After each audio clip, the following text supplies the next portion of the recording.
Welcome back to Pokemon episode summaries. Today, I'll be doing another episode of Pokemon Chronicles, which is the third special focusing on Meowth, known as Calling Great Detective Meowth. The episode begins with a view of Big Town, which Meowth was still in, enjoying his vacation still, because this special was set right after the previous Meowth specials, when he was still vacationing in Big Town. We then see a Wingull hover above and fly down into a park where Meowth just happened to be. Yeah, that's right, a Wingull was in Big Town, despite Big Town being in Johto. Don't question it. I guess we can say that Wingull do tend to migrate to Johto every once in a while. He was talking to himself while looking at all of Big Town's awesome buildings, explaining how much he loved Big Town. And he also talks to himself about how he had spent the last 5 days of his vacation trying to build a statue of himself in his honor, but he decided to give up on it and spend the last 2 days of his 7-day vacation just enjoying life.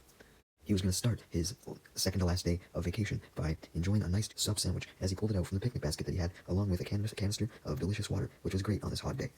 He decides to indulge in his water first, as he puts on a pink apron to avoid spilling on himself, because apparently he cared that much.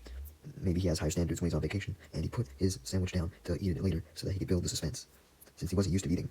As he drinks, he looks over to a nearby Tauros statue and daydreams about how much better a giant golden Meowth statue would look instead of the Tauros statue, and he also imagined everyone in town building it personally for him. While he was still daydreaming, he reached down to the sandwich to take a bite of it, but since he was so focused on his daydreams, he instead only bit his hand, causing him to scream in pain and drop the sandwich. As he held his hand, trying to shake off the pain, although this obviously didn't work, even when he tried to blow on his hand as well. When the pain finally subsides, Meowth looks down on his plate to finally enjoy the sandwich, when he realizes that his sandwich was gone. Thankfully, though, he was able to find it relatively quickly as he searched the grass, but when he went to reach it, the sandwich slipped off his fingers as it floated in midair. This causes him to panic, but he soon calms down as he's like, oh, I must just be hallucinating. There's no way my sandwich is floating in midair. So he tries to grab it again, but it slides away from him. He simply tries to grab it again, but the sandwich then takes off, seemingly fucking running away from him or some shit, making Meowth angry as he chases after it. Unbeknownst to Meowth, it seemed as though a red stripe was carrying his sandwich. Anyways, as Meowth ran, his pink apron eventually fell off, and we then see none other than the Pichu brothers as they were eating some apples and collecting other ones for later from a tree when they then saw Meowth chasing his sandwich. After a while of watching, the Pichu brothers' curiosity got the best of them, and they decided to slide down the tree to see what was going on. Although Meowth doesn't have any time to explain to them what was going on, hell, he didn't even notice them because he was too busy chasing, so the two Pichu brothers decided to help him out, joining the chase. Meanwhile, an Azumarill, the one from the first Meowth episode, was very excitedly preparing a table with plates and other cutlery for lunch, and it then finishes setting the table by placing flowers in a vase, and then it observes what it had just created, a beautiful goddamn lunch table. Smoochum, Magby, and Wooper were watching the Azumarill set the table, and they also thought it was perfect, declaring that the Azurill that was coming to visit would love it. This Azurill being Azumarill's out-of-town friend. Just then, the chase had arrived at the area where they were all at, as all the Pokemon spotted the floating sandwich in the air, followed by a very angry Meowth, angrily chasing after it. All the Pokemon were very shocked to see Meowth, and they were even more shocked, as in order to hopefully get the lead on his runaway sandwich, he jumped onto the table that Azumarill had set up, destroying all of its hard work, much to Azumarill's dismay, as a lot of the cutlery was now knocked off. Meowth pays no attention to any of this, as he was too focused on chasing after his sandwich, leading the Azumarill to get extremely fucking angry, as it gave Meowth a dirty, dirty look. Seeing Meowth was gone, the Azumarill had no choice but to just pick up the mess that Meowth had made, as it began to put some of the cutlery back on the table. But, unfortunately, Meowth's sandwich had done a loop, forcing Meowth to come to the table again and knock it over right as it had been fixed, not only damaging the cutlery, but also the table itself this time.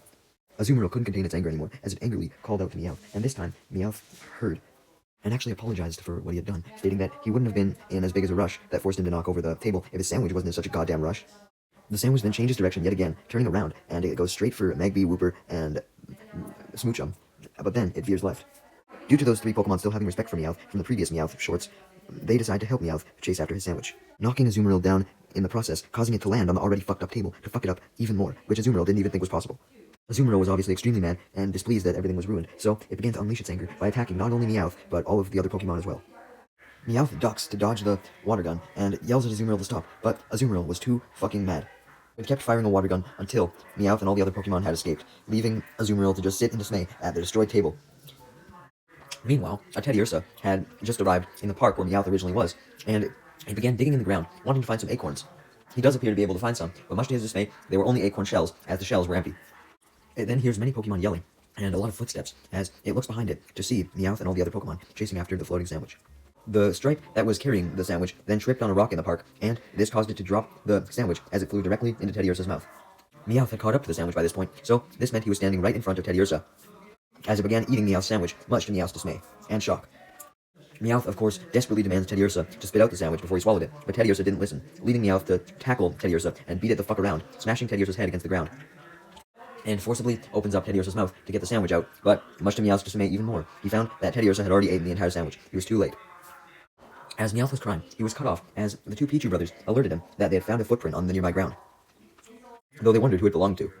This led Meowth to take out a magnifying glass he had and analyze this footprint, and came to the conclusion, along with the Pichu brothers, also coming to this conclusion, that there must have been an invisible Pokemon that was carrying the sandwich and made the footprint. Meowth and all the Pokemon then sat down in a circle, debating who could have caused the footprint, with Meowth simply stating that when he figured it out, the person who made the footprint would pay for stealing his sandwich. The other Pokemon weren't helping him though, so he just decided to zone out and go into a massive thinking spur on his own, trying to think of who could have possibly caused the footprint, but he couldn't come up with anything, or couldn't think of any invisible Pokemon, so he resorted to blaming all of the other Pokemon that were in the area. He started by blaming the two Pichu Bros, angering them as they countered that the footprint could very well just be Meowth's, implying that there was no culprit anyways, but Meowth didn't understand this, and simply just argued that he wouldn't steal his own sandwich. He then decides to settle who could have possibly stolen his sandwich by inspecting all the Pokemon's feet to see if their footprints match. So he inspected the Pichu Bros, Magby, Wooper, Teddiursa, and Smoochum, and by the end of inspecting, he found that Magby stole the sandwich because its footprint was the one who matched the closest to the one on the ground. However, the Pichu Bros denied Magby's involvement, stating that Magby was chasing the sandwich with them, and they didn't see it grab it. Meowth believed the Pichu Bros, so he got frustrated, not knowing who the fuck the culprit could have been then, as he tried to think, when suddenly he noticed the red stripe walking by. The Pichus noticed it as well, and called it out to everyone else, causing the Pokemon that had the red stripe to produce a whole bunch of sweat, fucking dripping onto the ground. Meowth remembered how the red stripe was close to the sandwich before, so he knew that the stripe, or the creature who had it, must have been the culprit, and all the other mons knew as well, as they gave chase as it tried to escape, knowing that it was found out. After a while of chasing, the stripe soon arrives away from the park, instead in a stadium. Meowth and all the Pokemon entered the stadium as well, though they were distracted as they found that the stadium was filled with many multicolored stripe paintings all over the wall. They all then saw the cause of these paintings being a Smeargle, which was happily painting some more walls with those same multicolored stripe paintings next to a bunch of apples. Meowth was confused, not knowing what his next course of action should be, as the stripe was seemingly gone. Suddenly, though, Meowth noticed one of the apples get lifted out of the basket and start floating, making Meowth realize that the creature with the stripe still was there, so he desperately tried to follow the runaway apple, as did all the other Pokemon, but the striped creature was too fast, and was able to fully disappear, as Meowth had lost track of it after only a few seconds of giving chase, as did all the other Pokemon. Meowth was now at the point where he thought that getting his sandwich back was hopeless, and he had no chance, and he gave up after only a few more minutes of searching. Suddenly, the Pichu Bros got an idea, and told the Smeargle to splash its paint all over, not just on the walls, but everywhere in the stadium, and even outside of it. So Smeargle obliges, happy to see that someone wanted to see it use its painting more, as it sprayed its paint literally fucking everywhere, because it painted so wildly, even getting into Meowth's face, and hitting the body parts of several of the other Pokemon. Most importantly, though, the paint made contact with the stripe, which renders the creature's invisibility entirely useless, as it was revealed to be a Kecleon that wasn't just splashed with paint, but covered entirely with yellow paint. However, the Kecleon didn't know that Meowth could now see it. It still thought it was invisible, so it tried its best to tiptoe away. Meowth decided to use Kecleon's ignorance to his advantage, as he called out, looking for the Kecleon, pretending that he couldn't even see it, as he then accidentally, quote-unquote, bumped into it, and began stepping over it when it fell, making all the other Pokemon intrigued that Meowth had finally caught the culprit, as they all crowd around it. Kecleon didn't know what the fuck was going on, so the Pichu Bros and Meowth simply declared that it had been caught.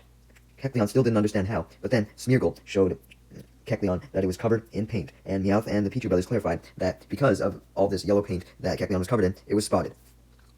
Upon realizing that it was covered in yellow paint and was no longer invisible, the Kecleon ran off, but the Pokemon, including Meowth, all gave chase.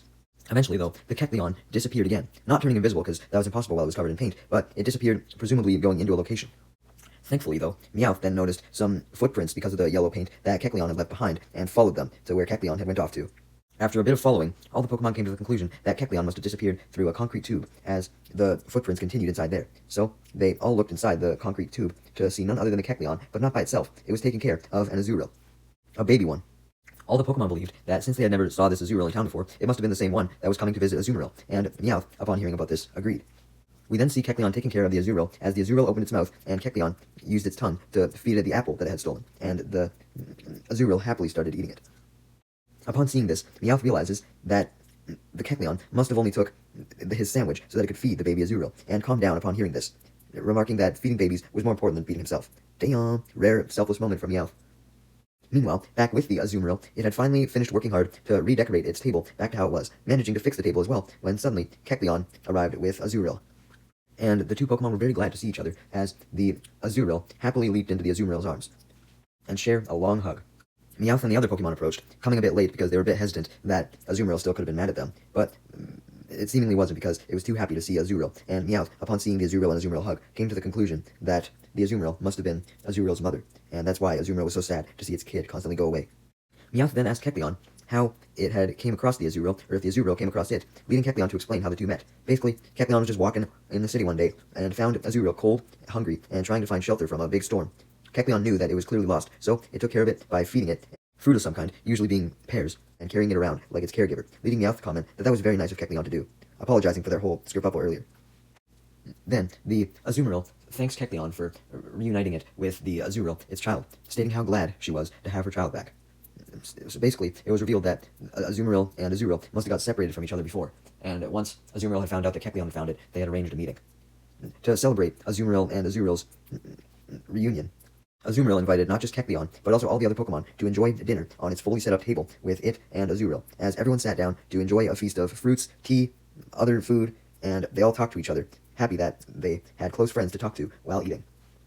Before Meowth ate, though, he said a grace out into the universe, thanking it for allowing him to make some new friends during his vacation, stating that having a feast with all his new friends was way better than just having his sub sandwich, or even a goddamn tuna sandwich.